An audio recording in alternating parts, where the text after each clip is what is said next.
La réforme des retraites le place sous le feu des projecteurs. Gérald Darmanin est omniprésent depuis quelques semaines, s'exprimant de plateau télé en radio pour défendre le projet de loi sur la réforme des retraites.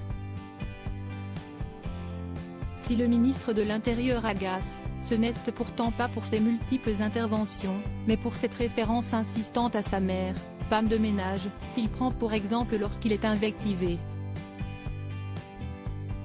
Le quotidien Libération, titrant que le ministre devait arrêter de parler de sa mère, a noté, ce 3 février 2023, que Gérald Darmanin ne pouvait s'en prendre qu'à lui-même si sa mère ne bénéficiait pas d'une retraite satisfaisante, mais pas à l'opposition.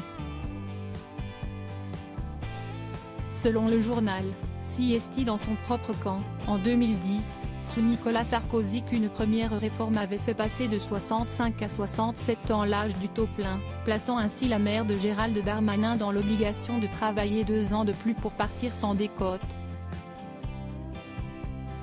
Pire encore, il y a 3 ans, le ministre de l'Intérieur avait annoncé avec Emmanuel Macron, leur volonté de passer à un système de réforme à points, qui aurait pu privilégier la catégorie dont fait partie la mère du ministre, mais ils n'ont pas poursuivi en ce sens. Libération soutient donc que Gérald Darmanin ferait mieux de ne pas prendre l'exemple de cette dernière lors de ses interviews.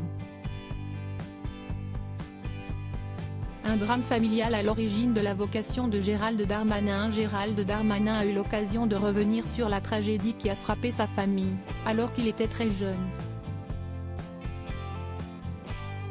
Au micro de RTL ce samedi 4 février, le ministre de l'Intérieur a raconté les circonstances du meurtre de son neveu, assassiné par son beau-frère avant qu'il ne se suicide. Fils de Gérard Darmanin, tenancier de bar, et Annie Wakil, concierge à la Banque de France, Gérald Darmanin a 10 ans en octobre 1993. Il a une grande sœur, maman d'un petit Boris.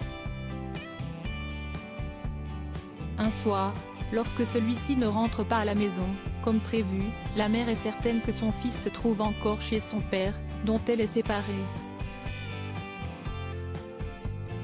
Paniquée, elle appelle son père, Gérard Darmanin, qui se rend au domicile de son gendre. Sur place, une scène d'horreur. L'homme a poignardé l'enfant et a projeté son sang sur les murs avant de se donner la mort. Ma sœur était divorcée. Sans doute, on dirait aujourd'hui qu'elle était victime de violences conjugales, ce qui est tout à fait vrai. Elle était frappée par mon beau-frère, relate-t-il dans l'émission Focus dimanche, sur RTL. Un drame qui a fortement influencé le jeune Gérald, bien décidé à faire de la politique pour s'occuper des autres, comme il le raconte. Crédit photo, Stéphane Le Mouton.